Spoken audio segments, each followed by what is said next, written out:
Isa ka ba sa mga nakijoin sa kabi-kabilang AI filters na nag-viral ngayong taon? Gumamit ka na ba ng app para malaman ang mukha ng baby mo in the future? Mayakap ang mga malalayong mahal sa buhay kahit sa video lang?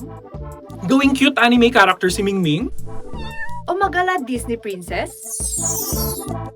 AI has got it all for you. Pero paano kung kasabay ng mga to, mga photos o videos na ginamitan ng artificial intelligence para makapanloko? Talakayin natin ng AI at deepfakes, ang bagong mukha ng disinformation ngayong taon. Sa 386 online posts na finact-check ng Verifiles ngayong taon, 24 dito ay ginamitan ng AI.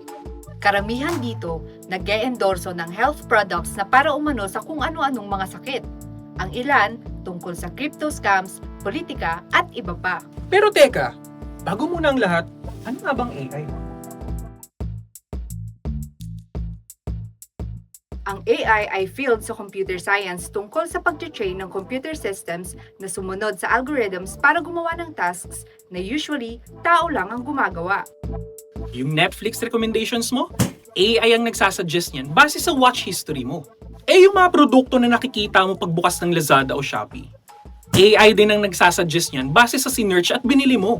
Si DJ X sa Spotify na pinaghahalo yung favorite songs mo at yung songs na hindi mo pa nadidiscover, AI din yun. Yung mga weather at driving app mo, believe it or not, AI din yan. Ika nga, AI is everything, everywhere, all at once. Matagal nang may AI pero ano nang bago? Siguro the difference lang these days, dati kasi AI was kind of in the background. Kumbaga, algorithm siya na linalagay, let's say social media, hindi mo napapansin. Ngayon kasi with the introduction of ChatGPT and then yung mga image generation tools like Midjourney, basically nasa driver's seat ka na, no? You're the one giving AI explicit instructions. In short, pwede ka nang gumawa ng content gamit ang AI at your fingertips. Isa sa mga produkto ng AI na sumikat ngayong taon ay ang mga deepfake. Ayon kay Ligot, deepfake ang tawag sa kombinasyon ng deep learning at fake media. Pag sinabing deep learning, ito yung pag-train ng AI gamit ang napakaraming data mula sa iba't ibang media para gumawa ng synthetic content. Ilan sa halimbawa ng deepfakes ay ang face swapping o ang paggamit ng AI para palitan ng mukha ng tao. May tinatawag ding voice cloning o yung paggamit ng AI para gayahin ang boses ng isang tao. Marami kaming halimbawa niyan mamaya. Deepfake din ang tawag sa pagpasok ng mga prompt para mag-generate ng image o video sa Midjourney o DALL-E. At marami pang iba ayon kay Doc Rigot. Iba naman ito sa mga cheapfake na ginamitan lang ng simpleng pag-e-edit katulad ng pagtitrim, pagpapabagal, o pagpapabilis ng mga video.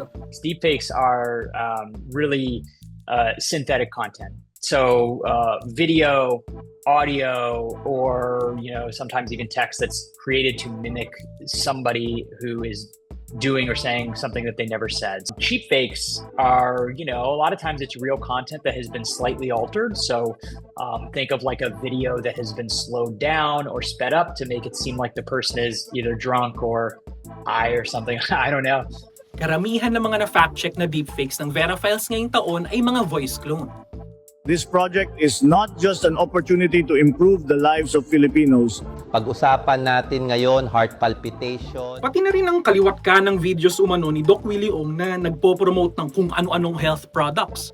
Nagkalat rin ang mga AI-generated na litrato gaya nitong photo raw ni Pope Francis na nagpa-party-party. At itong larawang kuha umano sa Cagayan ng manalasa ang Typhoon Marce nitong taon.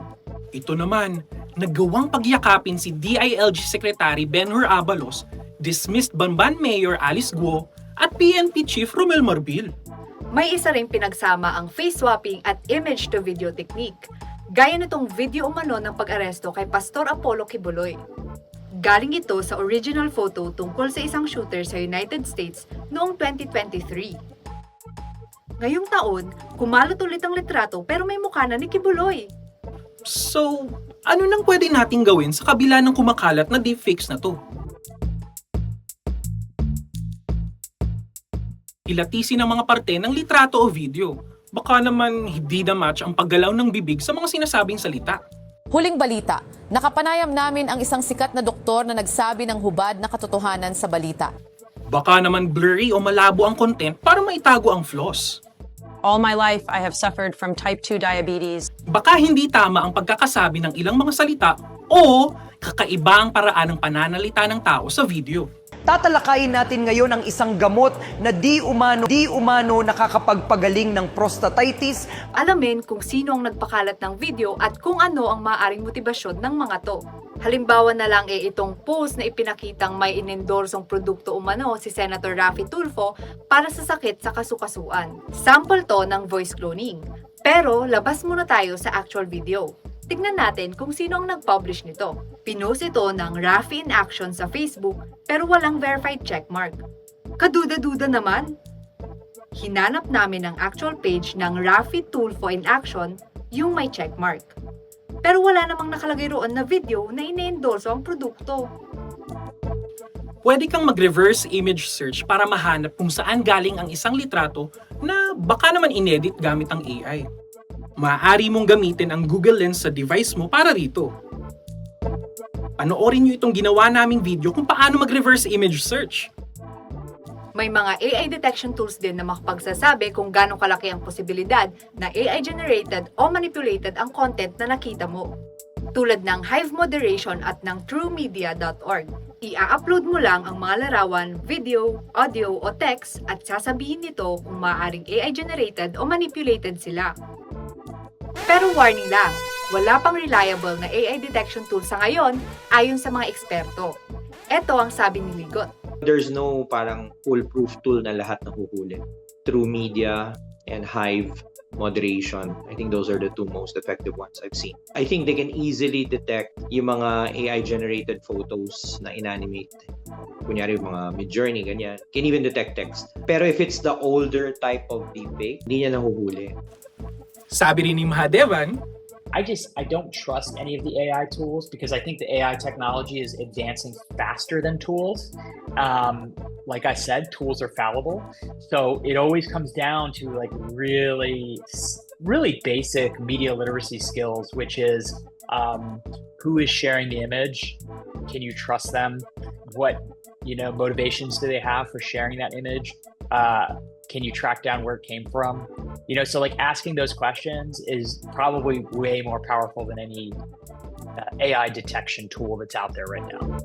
Kaya sa susunod na may makita kang video na kaduda-duda, mag-pause ka muna, alalahanin ang mga tips, at mag-fact check on your own.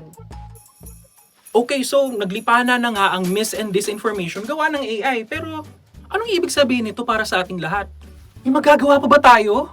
I-scan ang QR code o i-type ang link para mapanood ang video namin tungkol dito.